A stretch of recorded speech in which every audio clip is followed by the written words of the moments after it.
Hi friends, ఈరోజు మనం చెప్పబోయే టాపిక్ అనేది సిస్టమ్ వెరిలాగ్ అనమాట. So system Verilog is also HDVL language the extended from the Verilog. So మనం ఈ హెచ్డివిఎల్ లాంగ్వేజ్ దేనికి యూజ్ చేస్తామంటే డిజైన్కి అండ్ సిమ్యులేషన్ పర్పస్ గురించి మనం ఈ సిస్టమ్ వెరిలాగ్ దాన్ని యూజ్ చేస్తాం అనమాట. సో ఇంతకుముందు మనం చూసుకున్నట్లయితే వెరిలాగ్లో మన మెమరీ అనేది స్టాటిక్ మెమరీ అనమాట.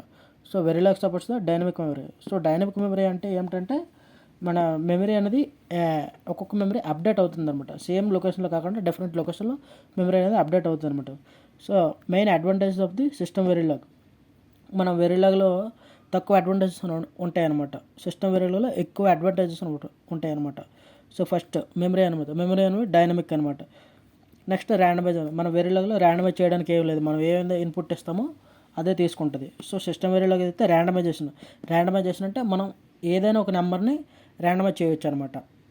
సో దాని గురించి ర్యాండమైజేషన్. నెక్స్ట్ రీయూజబిలిటీ అనేది ఒక కోడ్ని ఒక దగ్గర రాసినప్పుడు దాన్ని మళ్ళీ ఇంకో దగ్గర కూడా మనం యూజ్ చేసుకొని ఉంటాం. సో రీయూజబిలిటీ అనేది ఇందులో ఎక్కువ ఉంటుంది అనమాట.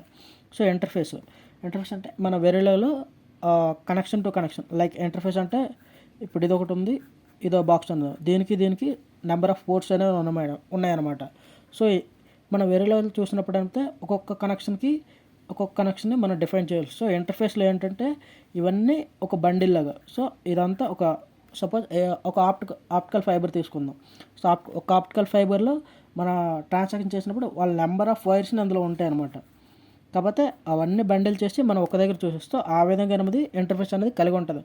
So number of bundles, so encapsulated of the signals అనమాట ఇంటర్ఫేస్. నెక్స్ట్ ఊప్స్ కాన్సెప్ట్ అనమాట.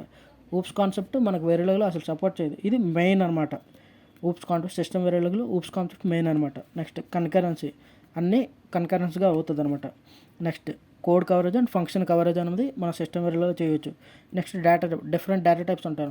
సో వెరిలాగ్లో మన కొన్ని డేటా టైప్స్ లేవు, స్ట్రింగ్ రాయడానికి ఒక డేటా టైప్స్ లేదు. సో సిస్టమ్ వెరిలాగ్లో డేటా టైప్స్ అది 2 types data types and 4 type data types కూడా ఉంటాయి అనమాట. Next system Verilog extend version of the Verilog with lot of verification capabilities.